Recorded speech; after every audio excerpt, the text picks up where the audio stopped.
48 han muerto hasta ahora y hay más de 60 heridos y 6 al menos de graves. Bueno, ese es el momento en que se hace estallar este terrorista suicida. Ahora, ahí la paradoja es que por lo que se ve no hay nadie cerca que pueda ser víctima de la detonación. La pregunta es si eso no es más bien un acto de cobardía, en el sentido de que si lo atrapan vivo no estaba seguro de no revelar información bajo interrogatorio, ¿no? Ahora, y esto coincide más con lo que hace poco comentábamos, que si bien el ISIS está perdiendo territorios en lo que llama su califato, ya lo había dicho el jefe de la CIA en el Congreso estadounidense, dice que mientras que la presión aumenta sobre el ISIS, van a intensificar su campaña global para mantener el dominio de la agenda del terrorismo global. Bueno, eso y además el hecho de que atacan ahí donde hay, digamos, o territorio de países miembros de la coalición que los bombardean desde el aire, o ciudadanos de países miembros de esa coalición.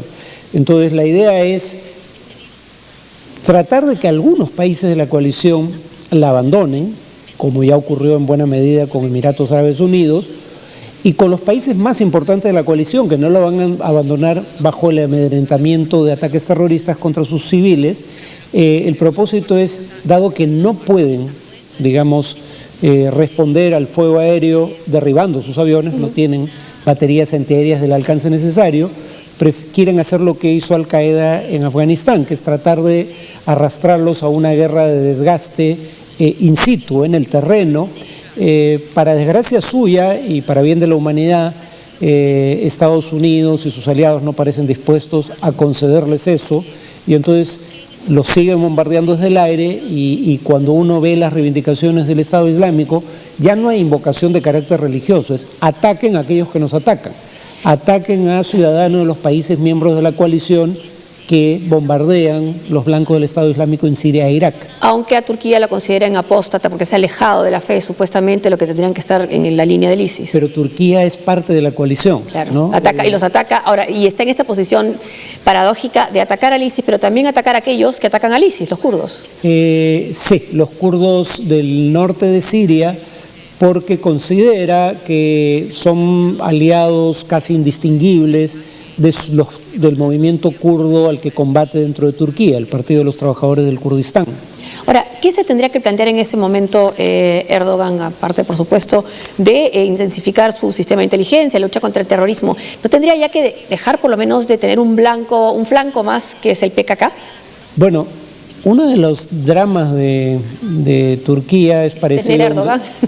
Bueno, sí, iba a decir que además es parecido a lo que le acaba de ocurrir a Gran Bretaña, en el sentido de que un líder político corre un riesgo calculado por el bien de su propia carrera, pero al que pone en riesgo es al país. En el caso de Cameron, convocando un referéndum al que no estaba obligado a convocar, que no era un clamor popular, lo convoca básicamente para contener la amenaza a su liderazgo que representaban tanto el ala euroscéptica de su propio partido como la derecha del UKIP, el Partido por la Independencia del Reino Unido. En alguna medida lo mismo hace Erdogan. Cuando pierde la mayoría en una elección, digamos, general, virtualmente inmediatamente después rompe las negociaciones con el Partido de los Trabajadores del Kurdistán. Es discutible si las rompió por cálculo político o no, pero en parte parece haber sido ese el caso. Y claro, una vez que se reinicia la guerra, se presenta como el único líder que puede parar las agresiones del PKK y termina ganando la siguiente elección, pero al costo de reiniciar una guerra civil que estaba detenida, ¿no? Ahora, también sigue en la línea de los últimos atentados del ISIS, no solo este hecho de usar primero las armas y luego suicidarse, sino también de buscar flancos en los aeropuertos cada vez menos cuidados, ¿no? Más en el perímetro y no donde normalmente se toma el cuidado, que es pasando migraciones. Efectivamente, si mal no recuerdo, el ataque en el aeropuerto de Bélgica, de Bruselas, fue en donde están los counters, ¿no? de las agencias o de las aerolíneas. Y claro, donde hay acceso general y donde hay menos control. El control empieza primero entrando a migraciones y luego, como en este caso, el ataque fue inmediatamente antes de pasar el detector de metales y de equipaje. Entonces, claro, mientras más seguridad haya en un nivel, en el caso del 11 de septiembre del 2001 llegaron a entrar al avión con armas. Eso ya es virtualmente imposible, pero el tema es que siempre hay algún lugar con menor nivel de seguridad que otro, y ahí es donde intentan atacar, y el efecto es casi indistinguible si es dentro del área, digamos, de tránsito internacional o en el área de acceso al público. El impacto es mundial, tratándose de aeropuertos y la gente de diferentes nacionalidades que está ahí.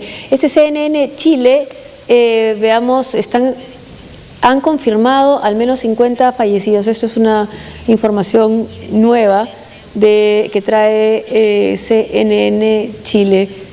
Alrededor de las 10 de la noche se registraron 2 explosiones y un tiroteo, y actualizan la cifra de fallecidos a al menos 50 personas.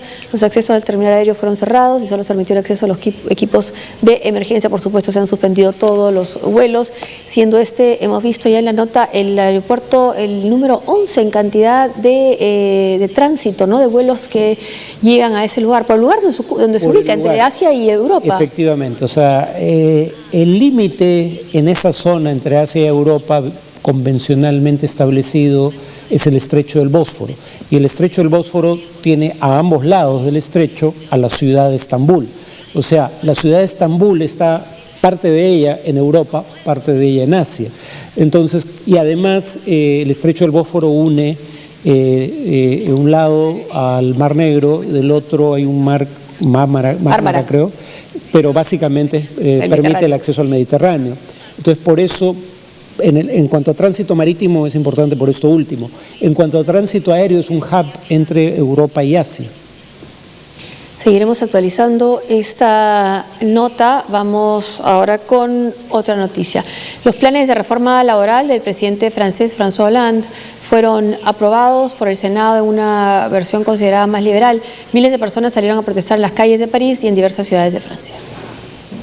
En medio de masivas protestas, el Senado francés aprobó el controvertido proyecto de ley de reforma laboral con 185 votos a favor y 156 en contra, en una versión más dura y liberal, gracias a la mayoría de los diputados de derecha en la Cámara Alta.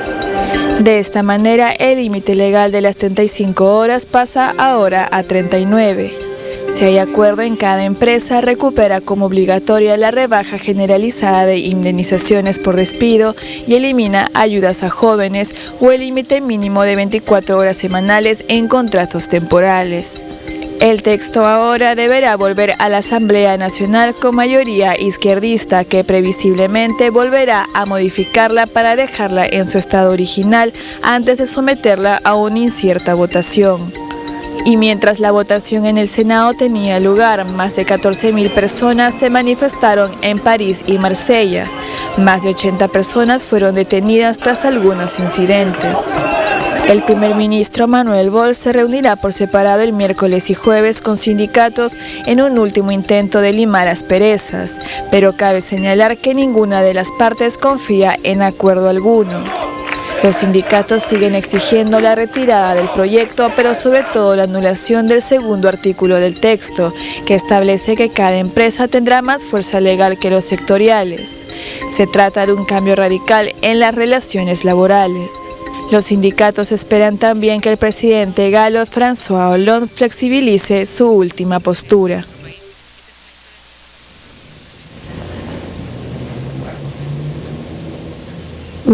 Seguimos ahora con la información sobre el atentado terrorista en la ciudad de Estambul, en Turquía. Aún no ha sido reivindicado, además, por el ISIS.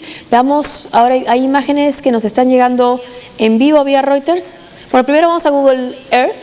No, están las imágenes. No es muy claro lo que está sucediendo acá. Mejor vayamos al mapa de Google Earth primero para entender dónde se ubica Turquía, dónde está Estambul, Ankara, y cuál es la situación estratégica de este aeropuerto, bueno, de esta ciudad, que no es la capital de Turquía. La capital es Ankara, ¿no? Ankara. La antigua capital era Estambul. Estambul, que era Constantinopla y antes era Bizancio. Y antes Bizancio, sí. Y ahora es Estambul, aunque la capital más atractiva de manera turísticamente es Es Estambul, la ciudad, claro, ¿no? Donde está la Mezquita Azul y casi todos los principales centros turísticos del país.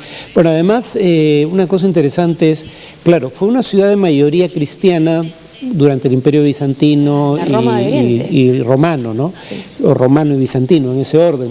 Pero después de la captura por el Imperio Otomano, sigue siendo una ciudad de mayoría cristiana hasta probablemente entrado el siglo, principios del siglo XX, ¿no? Digamos, ahí no fue el Islam, sino el nacionalismo secular el que tuvo una actitud más bien, digamos, genocida en algunos casos contra las minorías de origen extranjero o minorías religiosas. Si podemos ampliarlo más bien para ver que acá la ubicación de Estambul con relación a Ankara, la capital actual, no sé si podemos ampliar el mapa y haciendo referencia a estas diferencias entre los atractivos que tiene Estambul con una historia tan rica. Dicen que lo mejor que tiene Ankara es la carretera de Estambul. Ahora sí, la situación es difícil y bueno, está siendo blanco de sus ataques, que no es el primero de este año, el de Estambul. A ver, ahí está el mar de Mármara que comentábamos, el Bósforo, y un poco más, si lo ampliamos un poco más todavía, más lejos, para ver ya a Turquía más, hay que alejarlo más todavía para darnos una idea de su situación. Claro, pero bueno, acá este es el Mar Negro, ¿no? Sí. Este es el estrecho de el Bósforo. Y este es el mar de Mármara que conecta con el mar Mediterráneo. Claro. Y el mar Mediterráneo sí es sumamente importante. Por ejemplo, el mar Mediterráneo conecta Europa, África y Asia, ¿no? Al norte está Europa, al sur el África, al este Asia, y hacia el oeste está la salida hacia el océano Atlántico, ¿no? Entonces, eso un poco da una idea de la importancia de esta zona para tránsito marítimo. Para Rusia, por ejemplo, el libre acceso al Bósforo es importante, pero además, como decía, este es el límite convencional entre Europa hacia el noroeste y Asia hacia el noreste. Y ahí está Ankara. Ahí está. Es la capital, aunque no era originalmente la capital era Estambul, pero luego en el siglo XX se trasladó a Ankara. Bueno, actualizaremos a medida que llegan imágenes en vivo. La que vimos no se entendía realmente de dónde provenía.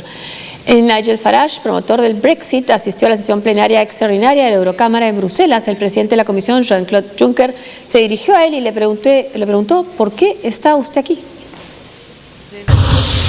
El Parlamento Europeo llevó a cabo este martes una sesión extraordinaria para debatir las consecuencias del referendo británico. En su